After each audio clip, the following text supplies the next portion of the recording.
这里是内蒙古自治区中俄蒙边境某区域。随着三国国旗的升起，此次中俄蒙边防合作2025联合演练正式拉开序幕。那此刻呢，各参演单元严阵以待，按照预定计划，即将展开协同作业。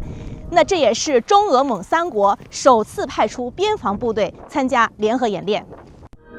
9月8号上午9时，中俄蒙三方观摩成员到达我方境内观摩场地，共同举行开幕式后转入实兵演练。演练期间，中俄蒙三方在我境内开设联合指挥所，以在谁境内由谁牵头、多边协商、平行指挥为原则，通过组织联合筹划、联合侦察、联合风控、联合打击、联合移交等演练内容，充分展示边防合作新模式、新水平、新成果。演练中，我们运用了战场侦察电视、战场侦察雷达、穿越机等多种现代化侦搜手段，不仅强化了我们在边境管控中的执勤能力，更提升了运用现代化手段、科技控边的水平。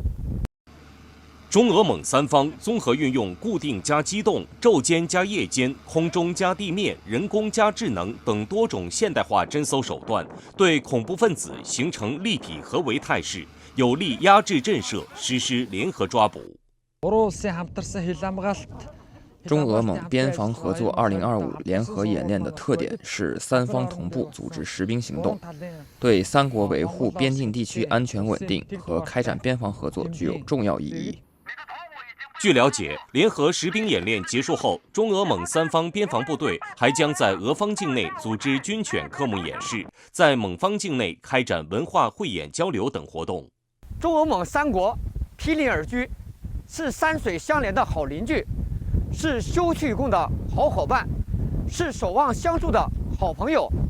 这次我们首次组织三方边防部队联合演练，既是我们长期发展睦邻友好关系的历史见证，也是共同维护边境地区安宁的有力行动。此次演练在俄方境内组织了中俄蒙三方军犬驯养科目演示，重点围绕障碍、搜毒、搜爆、鉴别物品、追捕与押解、掩体搜捕6个科目展开。开始，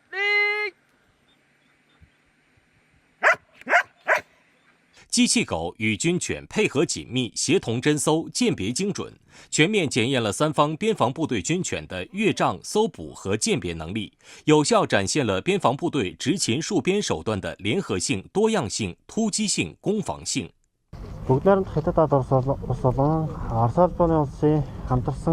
参加中俄蒙三方的军犬技能交流，见到了很多优秀的训导员和军犬。中俄两方的军犬给我印象最深的是在抓捕、搜索爆炸物方面展现出的卓越技能。此次演练是中俄蒙边防部队进行战略协作、经验交流、有益互促的有益实践，对于增强边防官兵共同应对边防安全威胁的能力，稳定边境地区、稳定边防安全、稳定睦邻友好关系有着重要意义。此次联合演练不仅检验了三方共同应对突发情况的联合处置能力，更是中俄蒙三国巩固传统友谊、深化战略互信、密切安全合作的重要实践。相信通过此次联合演练，能够不断深化边防交往合作，把三国边界打造成友好互信合作的纽带，让三国的边防线始终成为友谊线、合作线、安全线、发展线。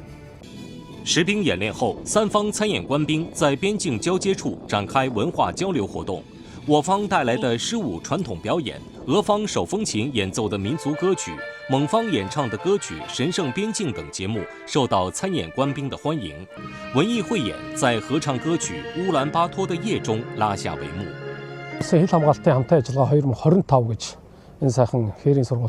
作为三国联演文艺交流的主持人，给我的感受是中方的演出人员非常出色，